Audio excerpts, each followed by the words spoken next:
Pandemi kali ini membuahkan disrupsi yang tidak bisa dihindari oleh semua pihak. Semua terkena dampaknya, mulai dari masyarakat, pemerintah, hingga perusahaan-perusahaan.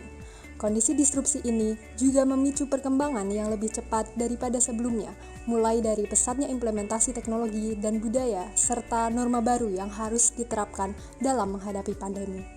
Banyak strategi baru yang harus segera diterapkan untuk menghadapi kondisi seperti saat ini. Oleh karenanya, perkenankanlah kami dari PT Sinergi Bersama Konsultan untuk mempresentasikan beberapa langkah strategis yang harus dilakukan oleh PT Santos Jaya Abadi untuk menghadapi tantangan kali ini. Pertama, dengan adanya pandemi, otomatis membuat pekerja tidak seleluasa dahulu. Kontrol dari protokol kesehatan ketat menjadi kunci penting dalam produksi di pabrik.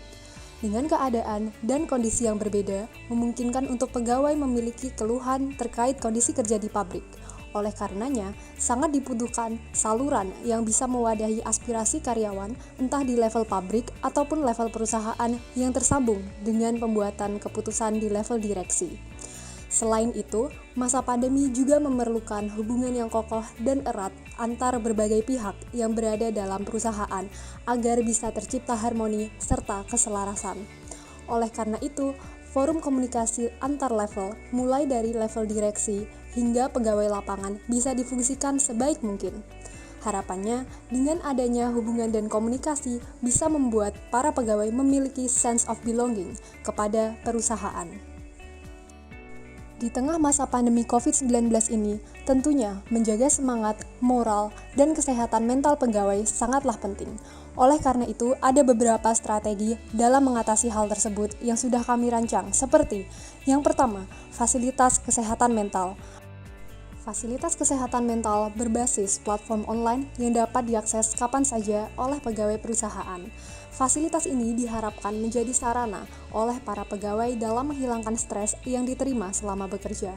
Cara yang dilakukan seperti membaca, berdiskusi mengenai kesehatan mental dengan pakar kesehatan mental, serta hal-hal lain yang dapat menghilangkan stres.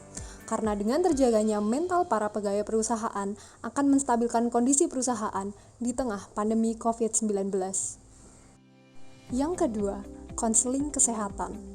Konseling yang dapat dilakukan tiap akhir pekan oleh pegawai perusahaan serta keluarga melalui program bantuan terhadap pegawai perusahaan. Hal ini akan menambah semangat serta moral pegawai terhadap perusahaan di masa pandemi COVID-19. Yang ketiga, reward and recognition. Sebagai bentuk apresiasi terhadap pegawai oleh perusahaan dapat dilakukan reward and recognition. Apresiasi atau penghargaan yang dilakukan harus terkait dengan nilai-nilai perusahaan sehingga semangat dan moral para pegawai akan meningkat. Dengan meningkatnya semangat dan moral pegawai perusahaan, setidaknya dapat menstabilkan perusahaan atau bahkan meningkatkan keuntungan perusahaan.